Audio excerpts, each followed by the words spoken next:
আসসালামু আলাইকুম। সবাইকে শুভেচ্ছা জানাচ্ছি। মাসুম মাহবুব দেখছেন ওপেন দ্য ইউটিউব চ্যানেল এবং মাসুম মাহবুব ফেসবুক পেজ।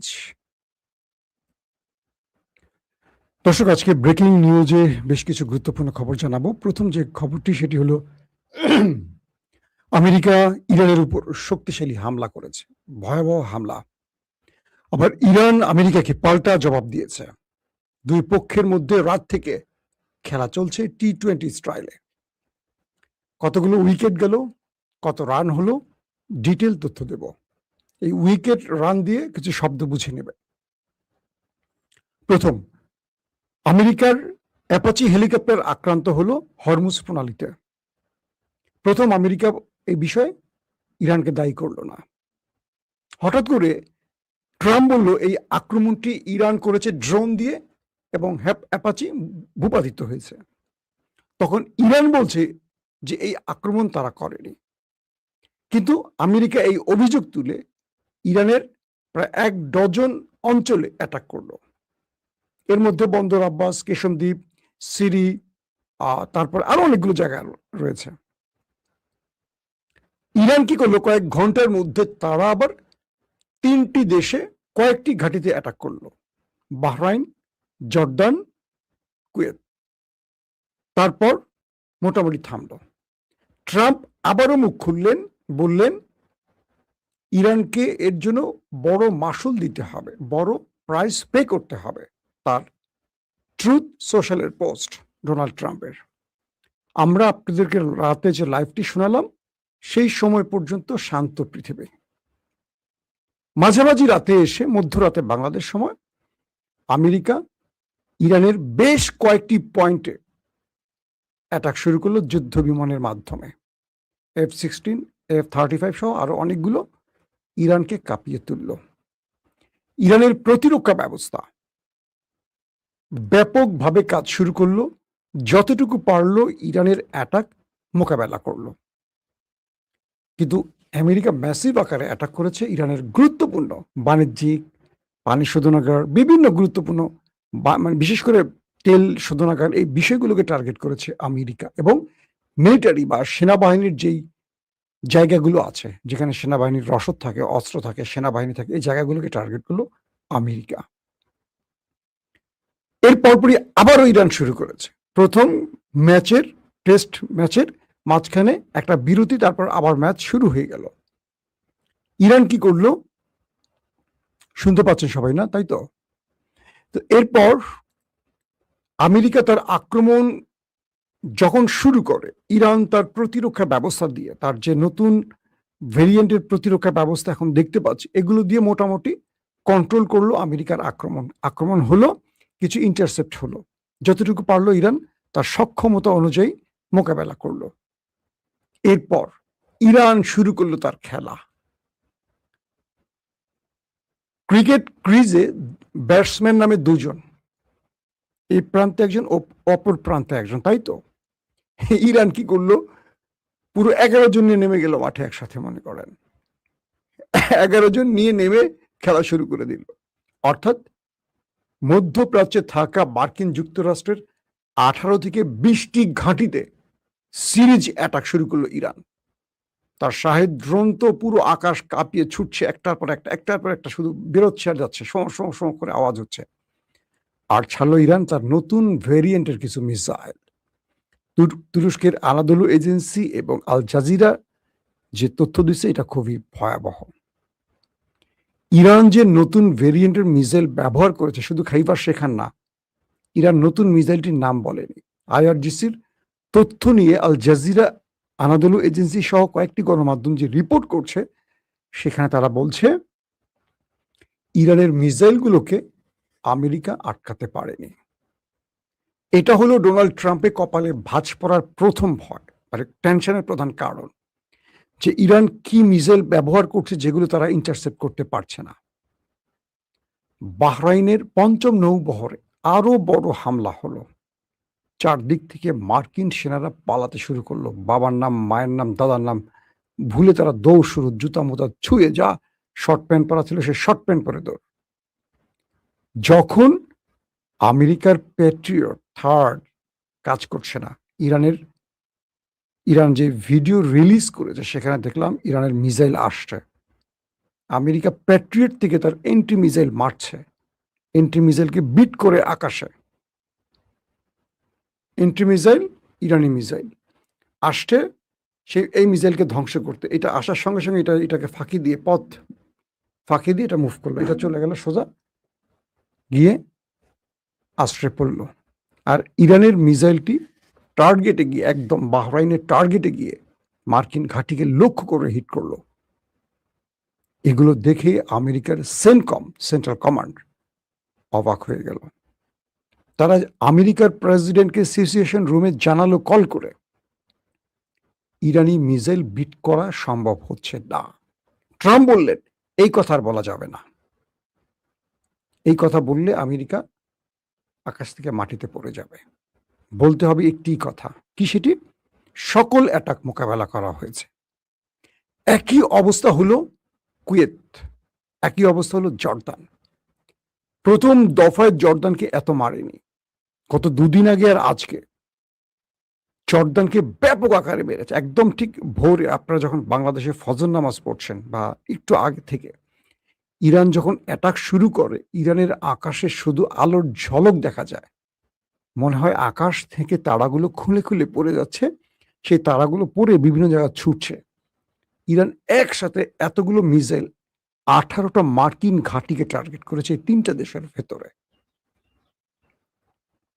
তারপর জর্দানে গিয়ে ব্যাপক অ্যাটাক করে ইরানি ড্রোন এবং মিসাইল। সেখানে কিছু ইন্টারসেপ্ট করতে পারে, বাকিগুলো ঠিক টার্গেটে হিট করে। কুয়েতে একই অবস্থা। আল জাজিরা যে রিপোর্ট দিয়েছে সেই রিপোর্টে দেখা গেল যে তারা বলছে যে প্রতিশোধ, মানে ইরান বলছে এটি ছিল আমেরিকার বিরুদ্ধে প্রতিশোধমূলক হামলা। ইরানের রাষ্ট্রীয় গণমাধ্যমগুলো বলছে আইআরজিসি কুয়েত, বাহরাইন এবং জর্দানের ঘাঁটিগুলোকে টার্গেট করেছে, প্রধান এই 3টি দেশের মধ্যে, কিন্তু 18টি ঘাঁটি 3টি দেশে। আবার ওয়াশিংটন তেহরানের মধ্যে ক্রমবর্ধমান উত্তেজনার মধ্যে মার্কিন সামরিক বাহিনীর সেন্ট্রাল কমান্ড তারাও বলছে আমাদের অ্যাটাকগুলো লক্ষ্যে পৌঁছেছে, কিন্তু ইরানের অ্যাটাকগুলো লক্ষ্যে পৌঁছায়নি, এগুলো আমাদের আত্মরক্ষার জন্য। দেখেন একে অপরের অবস্থা কি। মার্কিন প্রেসিডেন্ট ডোনাল্ড ট্রাম্পের যে সতর্ক করেছিলেন যে তিনি ইরানকে প্রাইস দিতে বলবেন, সেই প্রাইসটা কি আমেরিকা নিজে দিল কিনা এটাও প্রশ্ন আসলো। কারণ যে অ্যাটাকগুলো হয়েছে অন্যরকম অ্যাটাক হয়েছে, মানে ইরানের এই অ্যাটাকটা খুব ধার ছিল। ইরানের উপর মার্কিন হামলা এবং মার্কিনীদের উপর ইরানের হামলা, এই দুটো হামলাকে যদি আমরা একটু যোগ বিয়োগ করি, আমেরিকা যে অ্যাটাকগুলো করেছে তার চেয়ে বহুগুণ বা বহু মাত্রায় শক্তি প্রদর্শন ইরান করেছে। ইরান এখানে দুটো মেসেজ দিয়েছে। প্রথম যে মেসেজ সেটা হলো ইরান বোঝাতে চায় আমেরিকাকে যে আমি ভয় পাইনি, বা তুমি আমাকে অ্যাটাক করার পর তুমি ভাববা যে আমি একটু ভয়ে সংকুচিত হয়ে গেছি বা আমেরিকাকে একটু সহনীয় পর্যায়ে মারছি না, তুমি আমাকে 2টা মারলে আমি তোমাকে 4টা মারবো, এই নীতিতে আমি এখন আছি। যেটা উল্টো ইরানকে ভয় না দেখে ইরান আমেরিকার মধ্যে ভয় তৈরি করে দিয়েছে। এরই মধ্যে কাতার তার প্রতিনিধিকে পাঠালো, ট্রাম্পকে বলল আপনি যুদ্ধ বন্ধ করেন। দেখেন আমি আপনাদের কাল রাতে লাইভে বলেছি যে ইরান তার যে পরিস্থিতি আমরা দেখলাম, সেখানে সৌদি আরব আমিরাত, কাতার, খেয়াল করেন এই দেশগুলো কিন্তু আক্রান্ত হয়নি, ওমান আক্রান্ত হয়নি। তারা আমেরিকাকে ব্যাপক চাপে রাখছে যাতে এই ভূমি তারা ব্যবহার করতে না পারে। ট্রাম্প পড়ে গেছে আরো বড় বিপদে। এখন 3টি দেশকে চাপ দিয়ে অনুমতি নিয়েছে, কুয়েত, বাহরাইন, জর্দান। এই 3টি দেশ এখন ইরানের হাতে মার খাচ্ছে। তবে ইরান একটি ভালো কাজ করছে, সেটি কি, তারা কোনো আরাবিয়ান সিভিলিয়ানদের মারছে না, তারা ওই আমেরিকান ঘাঁটিগুলোকে টার্গেট করছে। এখন পর্যন্ত সেই অর্থে সিভিলিয়ান মারা গেছে এমন খবর খুব কম আসছে আমাদের কাছে। কাতারের প্রতিনিধি দল ট্রাম্পকে বললেন যে আপনি এই যুদ্ধ বন্ধ করেন, আপনি যদি এই যুদ্ধ বন্ধ না করেন আমাদের অবস্থা শেষ, আপনি আলোচনায় বসেন, ডিল করেন। ইরান থেকে, মানে কুয়েত কাতার বলছে যে আমরা ইরানের যে তথ্য পেয়েছি, ইরানি প্রতিনিধিদের কাছ থেকে কাতার যে তথ্য পেয়েছে খুব ভয়াবহ। ট্রাম্পকে বলছে কি ভয়াবহ, ইরান আমেরিকাকে এই গালফ কান্ট্রিতে থাকতে দেবে না, সেই প্রস্তুতি নিয়ে মাঠে নেমেছে। তার মানে আপনি এখন F-35 পাঠাবেন, ফিরে আসবে না। 16 পাঠাবেন, ফিরে আসবে না। আপনি কি পাঠাবেন? ইরান গালফ থেকে আমেরিকাকে তাড়াবার জন্য বন্দোবস্ত করেছে, তাই আপনি একটা মারলে ওরা 4টা মারে, আপনাকে থাকতে দিবে না। সো আপনি যদি এই সময় বুদ্ধিমানের মতো কাজ করেন, একটা আলোচনার মাধ্যমে চুপ হয়ে যান, ইরান হয়তো চুপ হবে।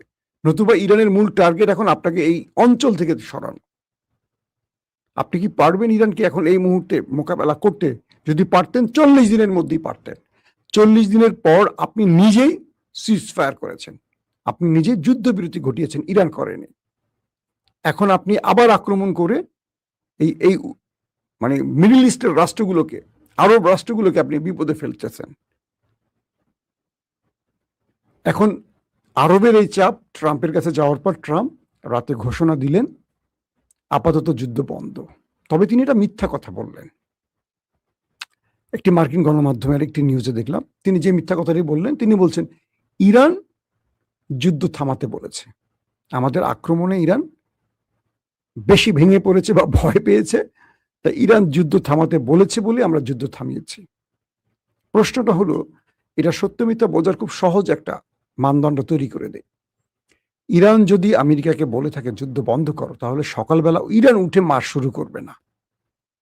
ধরেন আমরা দুটো মানুষ মারামারি করছে, একজন আমাকে বললো ভাই আর মারিস না, অনেক মাইর খাইছি আর পারতাছি না, সে কি নিচ থেকে উঠে ওরা আমার মার শুরু করবে? জানে না তো, ওর তো শক্তি বেশি, ও তো আমার ঘাড় মটকে দিবে।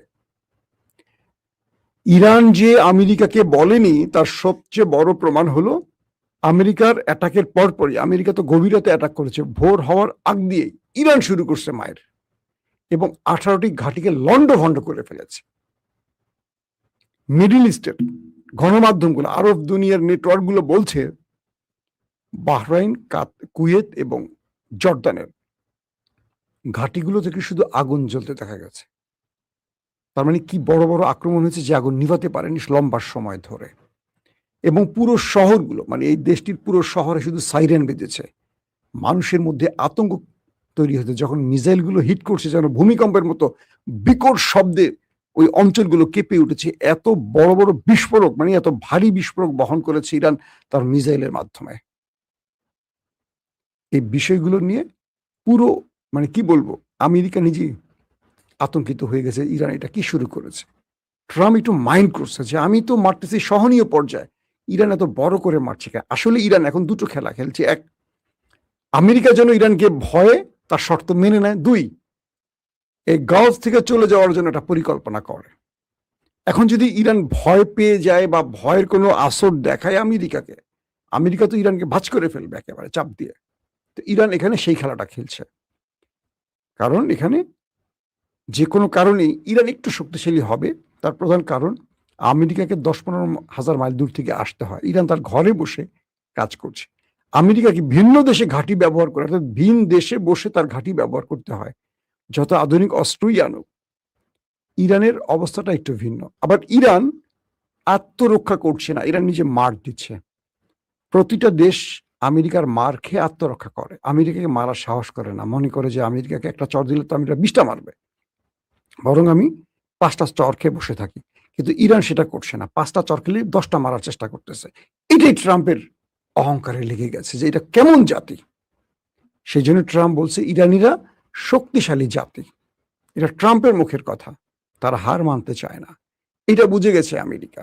পাশাপাশি হিজবুল্লাহ খেলা শুরু করছে, একদিকে ইরান, একদিকে হিজবুল্লাহ মারছে আবার নেতা কাকুর বাড়িতে, কিরাজ, সামুনা, আশদোদ, আশকলন, আরো অনেকগুলো জায়গাতে খেলা চলছে। এই খেলা থামছে না, রাতভর মোটামুটি T20 ম্যাচ চলেছে। আজকে রাতে আপনারা জানবেন, নতুন নতুন ফুটেজ পাবেন, কি পরিমাণ ক্ষয়ক্ষতি হয়েছে তার পুরো ফিরিস্তিটা রাতের খবর হয়তো আমরা জানাতে পারবো। কিন্তু ইরানকে এতটা সাহস জুগিয়েছে কে? 40 দিনের যুদ্ধ। 40 দিনের যুদ্ধে ইরান একটা জিনিস বুঝে গেছে যে আমেরিকাকে শক্ত করে ধরতে পারলে, ছাই দিয়ে ধরতে পারলে আমেরিকা আর মরামরি করতে পারবে না। আমেরিকাকে শক্ত করে জবাব দিলে আমেরিকা ভয় পায়। এতদিন আমেরিকা তার নামের উপর দিয়ে চলছে, এখন ইরান এই খেলাটা শুরু করছে। দর্শক, বিদায় নিচ্ছি এখনকার মতো। আজ সন্ধ্যার পর আবার চেষ্টা করব ৭টা-৮টার মধ্যে বা ৬টা থেকে ৭টার মধ্যে আরেকবার লাইভে আসার। অনেক ব্রেকিং খবর আসছে, সেই খবরগুলো আপনাদের একটা, একটা করে দেবার চেষ্টা করব। যারা যেখান থেকে কমেন্ট করেছেন আমি দেখতে পাচ্ছি, রাজশাহী বাগা পৌরসভা থেকে জাহাঙ্গীর হোসেন অবসরপ্রাপ্ত সেনা সদস্য, আপনার জন্য সালাম।